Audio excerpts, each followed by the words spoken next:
On today's show, where did you come from? Where did you go? Good old Cotton Eye Joe Musgrove season of 2023 reviewed. We're talking about all the good, all the bad, all the in-between, and what his role for the future of the team is going to be, and what it says about the team going forward. All that and more, guys. Let's get into it. You are Locked On Padres, your daily San Diego Padres podcast. Part of the Locked On Podcast Network, your team every day.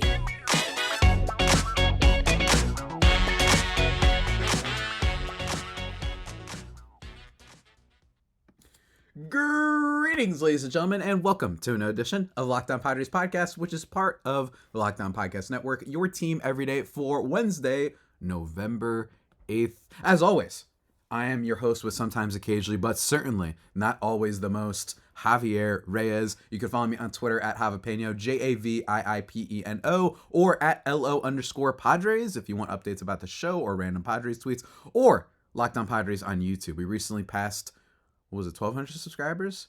Which I know, I'm not saying I'm Mr. Beast or anything, but it's kind of cool. So go subscribe there if you want the video version of the podcast. If you want to say hi to Tatis and Pac-Man, you could do that as well. Trying to make the video podcast a little bit more appealing as well. I'm going to start using more graphics as the off season, keeps churning. Today's episode, guys, is brought to you by FanDuel. Make every moment more. Right now, new customers get $150 in bonus bets with any winning $5 moneyline bet. That's right, $150 if your team wins. Visit FanDuel.com/lockedon to get started. And for today's episode, we are talking about, what's the opposite of like a problematic fave? If you guys have ever heard that phrase used before, maybe you haven't. Maybe you don't care what people's thing outside their craft, what their lifestyle is. I would have some issues with that, but I understand it. I get it. Joe Musgrove has been my unproblematic fave while covering this team for a very long time. And that's why I'm excited to talk about him today, because there is no player easier to discuss than Joe Musgrove. Like, there's just nothing. I actually almost think he gets taken for granted. I feel like the 2023 season was a little bit of an example for that. It feels like he gets taken for granted. He doesn't necessarily have this personality that's going to make headlines, and both good and bad, right? Like, he doesn't have that personality where you're like, wow, yeah, that guy's going to say something crazy or do something crazy during the game. He's not like this flamboyant personality, at least not publicly as much. And he's super consistent. And they signed an extension 2 years ago, and it's been pretty great ever since, to be honest with you. And while this season was full of, it was a canal of inconsistency. I mean, it was all over the place, whether it be runners in scoring position, whether it be the bullpen, whatever. Joe Musgrove, yet again, remained one of those consistent factors, even if his season didn't quite go the way we would have liked, considering he didn't pitch all that much. So it's a little bit of a tricky season to review and give a grade for, but I'm excited to do it. As you all know, Joe Musgrove, he's been on this team for a little while, and man, has he been good. His first season with the Padres, he had a 3.18 ERA, and most famously, and most iconically, and most legendarily, and most majestically, and most enthusiastically, and most joyfully through the first no-hitter in San Diego Padres history. I know that no-hitters aren't necessarily viewed in the same lens, I think, as they used to be. I still think that they're really incredible accomplishments and they should be celebrated, but I don't think they're viewed quite the same. You know what I mean? Like, it's not quite the same as it used to be, just because I think that, and for somewhat good reason, right? One, I think that we've seen a lot happen, and I think that not this season, but the year before, you had that stretch where there was like 4 no-hitters thrown in like a month and a half, which was obviously just a little bit fluky because that didn't, carry over for the rest of the season. But I think that there's something to be said for the no-hitter and how batters, the what's it called, the 3 true outcomes of baseball, home run, walk, strikeout, being more prominent these days, makes it that it's like not impossible that you're going to face guys that are going to strike out or hit grounders or pop-ups or whatever it is, instead of just settling for simple hits. I'm not here to debate that. I think that analytics in terms of just being a better team is great if you want to make a better team. Not always so certain if analytics has made the sport more fun, though. And I think there's a huge difference between those two. But anyway, that was a tangent. He throws the no-hitter in 2021 and was awesome. And while 2021 was a season that the Padres and their fan base obviously wants to forget as they collapse in the second half, he was one of the only players on that team that was the exact same in the second half. In fact, he was so good in the second half that I think that played into why we got extension talks that offseason, right? Because everyone was like, look, this guy, it was an amazing trade when they did it. He was a hot commodity on the trade market before Preller even made the move. And then he was so good for them in 2021, despite the rest of the team being so bad. And then, here he comes. And into the offseason, there's talks of extension. And then finally, famously last year, the absolute bananas deadline that at the very minimum, if nothing ever goes right for this Padres team, at least we could remember the joy we had over the deadline in 2022. It was not only the Juan Soto thing. Obviously, Juan Soto, the day of the trade deadline, was incredible stuff and incredibly entertaining and wild. That's a whole nother discussion of whether or not it was the right move, but it was wild. And then the day before that, trading for Josh Hader, somehow the best relief pitcher in baseball, just gets kind of swept under the rug because of the Soto thing. And then also, before that, they had extended Joe Musgrove, which was incredible stuff, and it was very exciting. So shouts to him because he's absolutely earned that extension. And ever since then, he has not done anything really to disappoint as far as I'm concerned. So shouts to him. Let me tell you. Also, wait, hold on a second. Was the contract extension like in the middle? I think it was around the trade deadline. I'm like 90% sure it was. August 1st. Yeah, August 1st, 2022. So it was right around then. Anyway, because I think the trade deadline was like a few days after August. But, ladies and gentlemen, he follows up that extension by performing about as good as most starting pitchers can in this league, all right? 3.18 ERA, and then goes for a 2.93 the year after with, again, just the peak of consistency. His strikeout rate went down a little bit, which wasn't great, but nonetheless, he was still great for the team overall. 3.4 F4 if you want to use that for starting pitchers. I personally don't, but still, he was excellent there. His expected ERA was really good too, at 3.27, so it wasn't fluky or anything like that. And he follows that up this year with a 3.05 ERA in 17 games compared to the 30-plus starts that he made in the seasons prior. So that's the one thing to keep in mind, right? Joe Musgrove did not pitch as much this year, but he was still really awesome when he did. And one of the things that I've always loved about Musgrove is that he's a pitcher of extremely variable. That was not a right word. He has such a great variety of pitches and the way that he can attack batters that it's the type of pitcher that I've, since the beginning of the extension, frankly, after the 2021 season, my thing was, I just think this is the type of guy that is going to age very well and isn't going to collapse or explode. Even if there are some slight issues that you could have with him, I just think that overall he's just right there, and he's the banner of consistency for a team that has been anything but these past few years. And we're going to dive deeper into his season and, what kind of went right and what went a little bit wrong for him. It's pretty simple what went wrong. But before we do that, guys, I just want to take a second to talk to you about our good buddies over at FanDuel. Listen. You want to score early in the NFL season? Are we halfway through the NFL season? Something like that. Well, guess what? If you want to do well, FanDuel's got you covered, man, let me tell you. Because right now, new customers, they get $150 in bonus bets with any winning $5 moneyline bet. That's right. Barely any downside. They got you covered, man. So if you're feeling yourself, if you're saying, Padres fans don't have a football team right now, but let's say you're rooting for the Jaguars for some reason. They beat the Chargers in the playoffs last year. Maybe that's your thing. Maybe you're rooting for them. Hey, maybe you want to play some money line bet on them this weekend. That should be a lot of fun. They're playing the 49ers. The 49ers are falling a little bit. I personally would bet the 49ers in this game. But if you want to, go for it. Whatever your favorite team is, they've got you covered. That's $150 if your team wins. If you've been thinking about joining FanDuel, there's no better time than now to get in on the action. It's a very easy app to use. I love the interface. Everything's really user-friendly. And there's a wide range of betting options. You want to not just bet on the money line? Don't worry. You can do that too because you want to get those $150. But you can do player spreads. You can do player props, over unders. how many touchdowns thrown, how many interceptions, first player to score. My buddy actually got that for the Chargers game on Monday. It was great. The kickoff return touchdown, he actually did that, and he called the player correctly. So shouts to FanDuel. They've got you covered in any type of way you want to bet on the game. So visit FanDuel.com/LockedOn. Remember, LockedOn/LockedOn, and kick off the NFL season of betting with a bang. That's right. FanDuel, official partner of the NFL.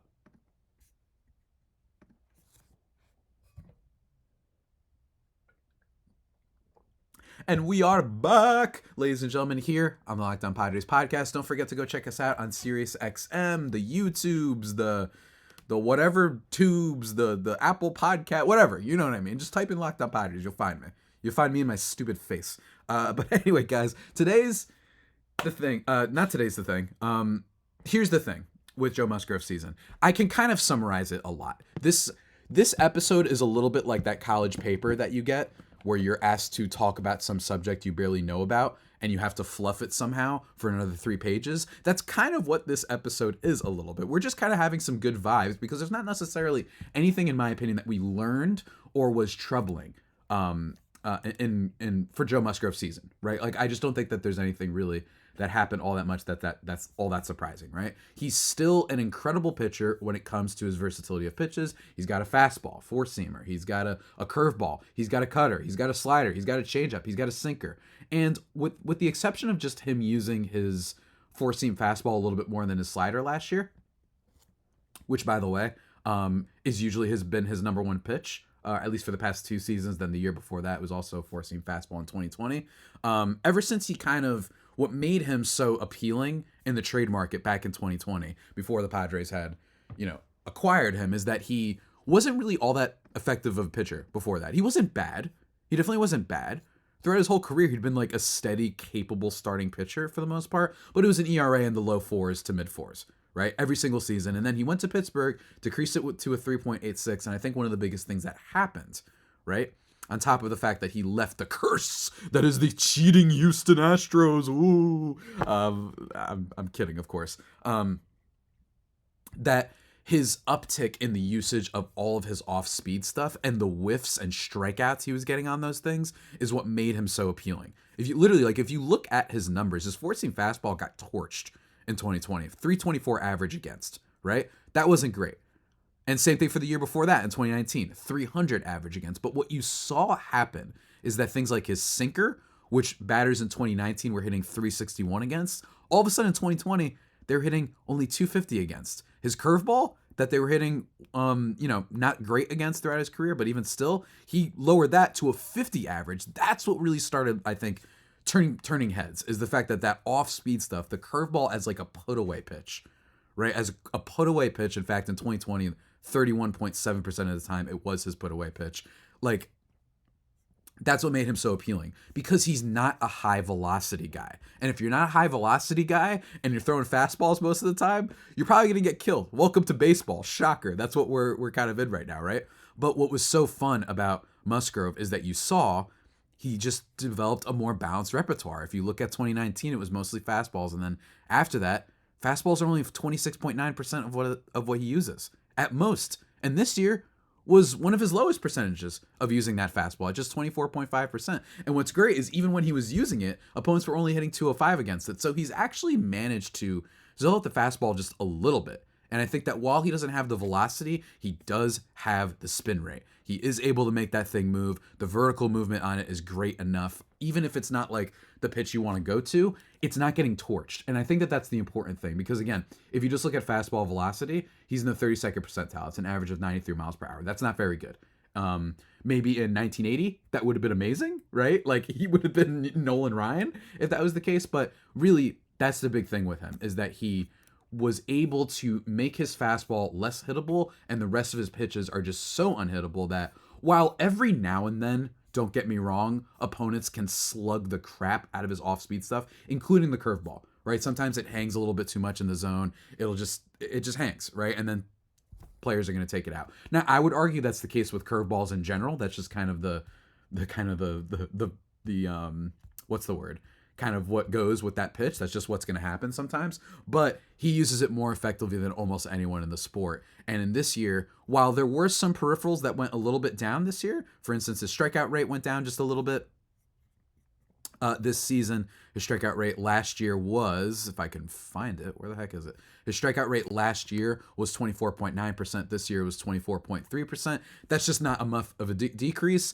And he offset it by the fact that his walk rate went from 5.7% to 5.3%, which is good. Yeah, that's another thing, by the way. Musgrove, since joining the Padres, has actually, while his strikeout rate went down a little bit, his walk percentage is 7.2%. And the 9.6% in 2020 with the Pirates, it's just gone down. He's a 5% walk guy. He just has so much control, so many ways to attack the zone, I think, that makes him such an effective player. And in terms of just the little things that changed this year that I think was good is he threw more pitches outside the zone this year, up by 1.6%, but he got more swings on stuff outside the zone this year. It's 3.5% increase in that regard. He got more batters to swing on the first pitch, which I think is a little bit pretty good. And then also, most importantly, first pitch strike percentage went up this year. So he was really good in basically every way. Even his fastball velocity increased just a little bit. Same thing with his off speed. Like, he was really good in that regard. But other than that, Joe Musgrove is basically, he was as good as he's always been. All of the red that you can see on his Savant page was basically the same exact thing that it was previously, except a little bit better. Now, granted, I think part of that, for example, his expected ERA was in the 89th percentile. His expected average, the 73rd percentile. His chase percentage, the 99th percentile. So here's the thing. That shows you, I mean, I just mentioned that about the outside zone swing percentage, that he was getting more batters to swing outside this year.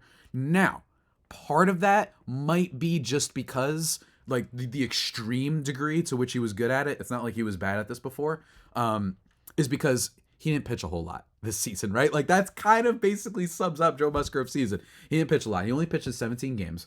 And it was kind of, what I actually find most fascinating about Joe Musgrove's season has nothing to do with how he played, but how his performance, specifically because he was hurt, it felt like this was an omen for the Padres season. And maybe we should have known as such, right? You could actually argue that the Robert Suarez injury following his big extension was the first omen. Okay, but for me, it's a relief pitcher that happens sometimes, but it was truly cursed when Joe Musgrove had a weight room incident in which it was, I almost cursed, messed up his toe, right? And because of that, he missed nearly the first month or so of the season, right? Like, he wasn't there. And in his first two starts for the team in April, he had a 10.8 ERA.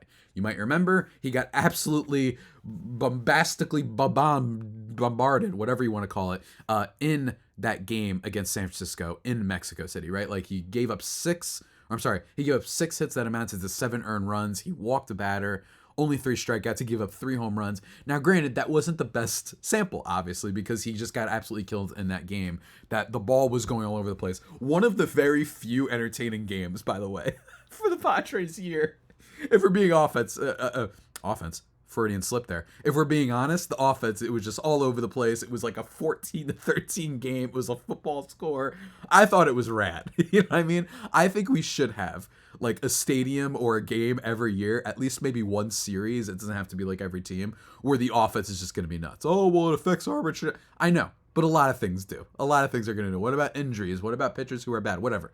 There's all sorts of ways that stats can be inflated or deflated. And this was just one series. And I remember when, like, Yu Darvish had to pitch the next day. And I bet everyone, he was like, oh my God. Like, of course I have to pitch here, right? But after that, 3.68 ERA in May, 2.25 ERA in June, and then in the 5 starts in July, 1.45 ERA. So he literally got better as time went along. He just needs to get in a groove of things. And that's why I wasn't concerned. And you shouldn't be concerned either. This guy is one of the most consistent pitchers in all of Major League Baseball. In fact, if you were to look at ERAs, basically since the beginning of the 2021 season, he's up there for being one of the most consistent pitchers in the game.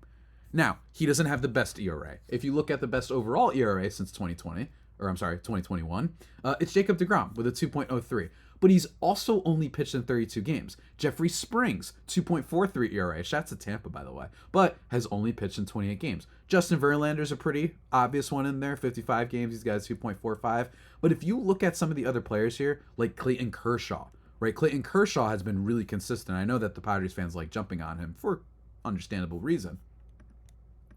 That Clayton Kershaw, he's been a guy that when he does pitch for this team, given that he's, a lot older, so it's not like it's worth hating on him for this, he's been effective, but he's not pitching nearly as much, right? So that's been a big thing for him. You never know when he's going to get hurt. While Joe Musgrove, some haters in the comments will be like, well, he got hurt this year, so why are you not demoting him for that? But it's a little bit more of a freak accident, the weight room incident, right? Like, that's a little bit more fluky and ridiculous, right? Like, it's a little bit similar to the Edwin Diaz injury in the World Baseball Classic, where you're getting injured celebrating. Like, that's just bad luck.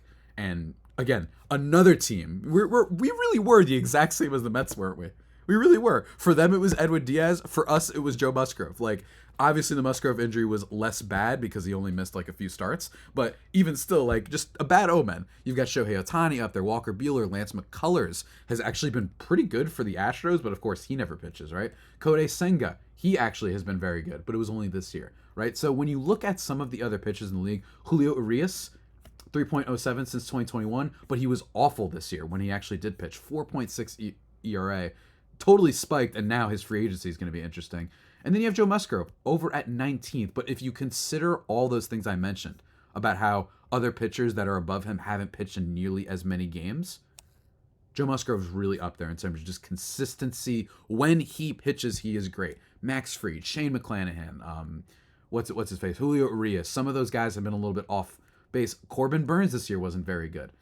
Joe Musgrove, whenever he pitches, has been money, and there hasn't been really any example or any statistic I can point to that says it's not going to go well. And one of the things I like about him so much, I already mentioned this, but I'm going to say it one more time, he's not relying on velocity, he's relying on trickery, he's relying on spin rates, he's relying on having just an amazing repertoire of pitches to get outs. He's not relying on just one thing, right?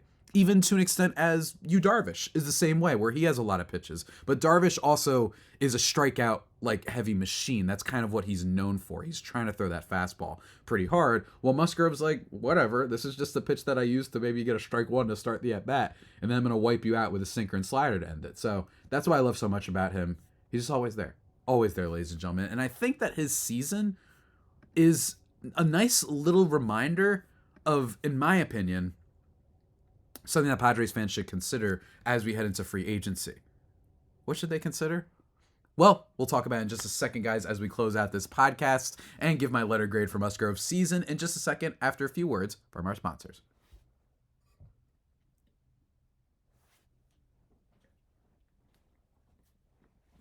And we're back, everybody, here on the Locked On Padres podcast. Remember to go check us out on SiriusXM and iTunes and Google Play and Twitter. Go follow me on Twitter, of course. I would love that. Ladies and gentlemen, I think that Joe Musgrove's season is a reminder that I really do think it's okay if the team loses Blake Snell. I really do. It's not ideal, right? It is not ideal. Is there a world where I'd much rather have him than Yu Darvish? Yeah, I can understand that. But I've already talked about how I actually think that Blake Snell is a guy that you should certainly go out for. I'm not don't want to discourage teams that want to spend. You know me, that is never something I'm going to do. But there are some red flags with him, or at least some potential negatives with him. The fact that the Padres have one of the best defenses in baseball, and he was walking more batters than basically anyone has walked in the last 30 years. Part of that is that he has a really good defense behind him. Some of his expected stats aren't as great. I think the strikeouts are legit, but you might have to wonder, how sustainable is it when you're going to be walking that many batters and you're relying on someone striking out 45% of them, which is just absurd, or whatever Snell's number was. With Joe Musgrove, the good stuff about him is while he doesn't have that upside that a Blake Snell has, he doesn't have that vibe where it's like, this guy might go 6 innings and strike out 12 and not give up a single run. Musgrove might just be that guy who goes 6, gives up 2, but does that every single time. In a way, I think he's a little bit similar to, say, the vibe that a Jordan Montgomery gives. And Jordan Montgomery, while he was great in the postseason, I'm saying regular season-wise, historically, that guy is 6 innings, guaranteed 3 or less runs, quality start machine. And there's definitely, in my opinion, room for that in baseball. I actually prefer that. And I think that one of the things that gets overstated a little bit, you do need a great rotation, but I don't think it has to be a rotation of all superstar aces that strike out guys. I think if you have a rotation of one maybe superstar ace strikeout type of guy, and then a bunch of dudes who are just not going to lose you the game, right? So you don't want to have, let's say, what's a good example? Let's take Blake Snell from like 2 years ago, where, yeah, he might have that really great start, but then he could go 3 innings, give up 5 earned runs. He walked 4, right? Like, that's totally possible too. Well, a guy like Joe Musgrove, those type of starts are just so far in between that if you just have a whole team consisting of guys like that, you know what I mean? If you have a team of, the Cardinals had a couple, like Miles Michaelis was good one year, right? If you just have these like quality start machines and you have a good offense, sometimes I think that that's the key, because in the postseason, guess who really stepped up? Jordan Montgomery, right? Like he came in and did more than just a quality start. I think you want to have guys with like high ceilings, or I'm sorry, high floors in the postseason. And I say all that to say, I really do think that Joe Musgrove is kind of a testament to why losing Blake Snell will be okay. He's a banner of consistency, as I've spent all of this podcast discussing. And the Padres don't have necessarily a lot of money that they're going to be spending. I'm okay with saying, you know what? The leader of our rotation is Joe Musgrove. Now, I don't want that to be the only thing. I don't want it to be that Pedro Avila and Michael Waldron are our second and third starters. That would be a disaster, right? You know what I mean? Then Musgrove would have to be like 90s Pedro Martinez in order for that to work, right? Like, he would actually have to be unbelievable. But with Musgrove, I look at this Padres rotation and say, I'm totally cool with him being the leader. At times, it will be Darvish, especially if he's able to recover with his health. That's one of the big questions for this offseason we'll be following. If you have a healthy Darvish and then Musgrove is your number one, then I'm totally cool with being like, let's just get some decent sort of back end guys who are going to be okay. Basically what they did this year with Seth Lugo and Michael Wacha, right? Like, if you have those two guys, let's say if their rotation as of right now somehow becomes Musgrove, Darvish, Wacha, Lugo, and then they go in and bring a fifth, I don't know who the fifth would be, then I think that that is fine enough. Remember, the pitching was not the problem for this team this year in the slightest. The bullpen, yeah, I'd rather address the bullpen a little bit more because you're losing Josh Hader, and the bullpen was already not as great this year. So imagine losing that for a bullpen that was, for most of the season, and you're losing Hader. I'd much rather not like spend big on a bullpen, but like curate, use what little flexibility you might have to just get a couple decent relievers for like $3 million a year or whatever it is, right? Like, that I would rather prefer. Similar, let's say I'm going to equate it to what the Padres did 2 years ago with Mark Melancon and Luis Garcia, where it was like, instead of paying Trevor Rosenthal, they went out and got Melancon for cheap. Same thing for Garcia, and then the rest is history, right? Like, that really, really worked. And they got another guy. Was it Ray Kerr? No. I always forget the other guy's name, but whatever. I like that. I like that approach to this. And Robert Suarez. Actually, no, that's what it was. 2022 was the season when they decided we're not bringing back Melancon. We're bringing in, Luis Garcia and Robert Suarez, and that ended up working. So I'm okay with that. I'd rather just spread out the wealth a decent amount. See you later, Hader. But with the rest of the rotation, I think Joe Musgrove is a fine number one. He's not necessarily a number one that's going to blow you away, but look at what the Rangers did this postseason.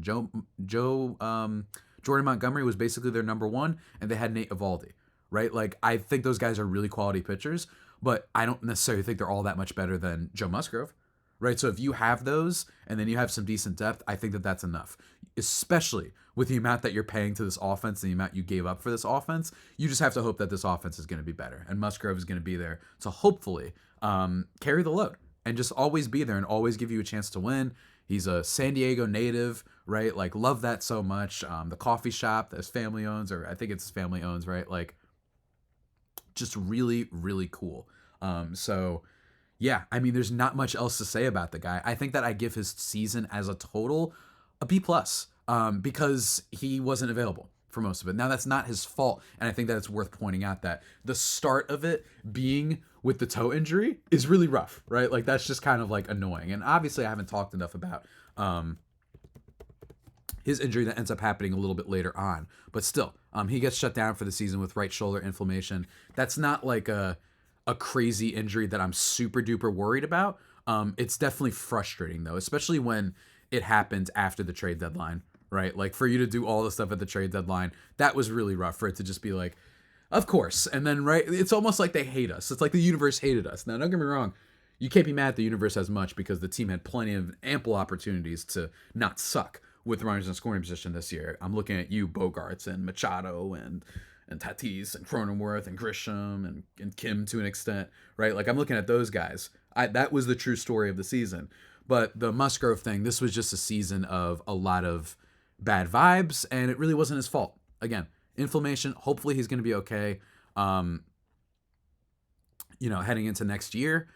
But hey, I mean, it's just really annoying. It's really not. I'm going to give it a B, actually, because he really did miss a lot of time, and the vibes weren't great in terms of him missing said time, right? But again, I'm sorry.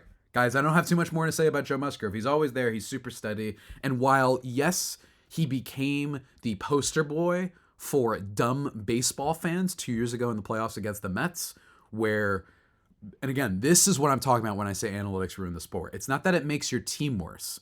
I think it helps a lot. It's that you have people so analytics pilled that you had that situation which SNY, by the way, the New York Mets kind of hometown broadcaster, like helped exacerbate and kind of encouraged this sort of talk, by the way. So I won't forget that. And then that they all booed the one announcer on SNY who had the courage to be like, this is wrong. And I think that what Bug Showalter did to make it seem like Musgrove was cheating and needed to be checked was lame. And of course he got booed. Musgrove kind of became a little bit of the poster boy for people realizing, hey, guess what? In the games that matter more and not the regular season, pitchers might be more motivated to pitch harder and better. Just a thing. You know what I mean? Stop using analytics in the middle of in-game analysis to determine and think that someone's cheating. That's one of the problems with baseball. You saw it this year with Adolis Garcia. Tiny little thing where everyone's like, oh, well, look at his arms here. He's on PEDs. As if a player doing well is just unheard of, right? Like, you can't do well unless you're cheating, right? No one ever said that with David Freese, for example. Like, it's just, come on. You know what I mean? Sometimes those things just happen. So I think that's kind of what Musgrove's legacy is. And I think that all that stuff with the whatever he was using, I remember even Andrew McCutcheon talked about it, where he was like, hey, some sickos, they put something on them that makes it like literally warmer and hotter, and it hurts, but it makes them focus, I guess. So whatever. Musgrove is the man, always there for the team. One of my favorite Padres, and I imagine most people's one of their favorite Padres. I have never had an issue. There's never been, I literally don't know what else to say. There's nothing to talk about with him. And that's not an insult. I'm not saying he's boring. No, I mean, he is boring in the sense of like, it's not like he's up and down. He's always there. He's great. He's awesome. Nothing that I can say you haven't heard before. So that's why Joe Musgrove's season, while it was hampered by injury and was a bad omen and catalyst for, in my opinion, a bad season for the Padres, it was still good old Java Joe all the same. And with that all being said, that about does it for today's edition of the Locked On Padres podcast, the only pod that may be better than the Padres themselves. Remember to subscribe to the podcast wherever you get your podcasts from. Follow me on Twitter at Javapeno, JAVIIPENO, or at LO_Padres, or YouTube. And yeah, future episodes, probably going to do more player reviews tomorrow. I'm thinking of doing some catchers. I'm thinking of Gary and Campy. I'm thinking of doing that. You know what I mean? And then we're going to do more off-season wish lists and stuff.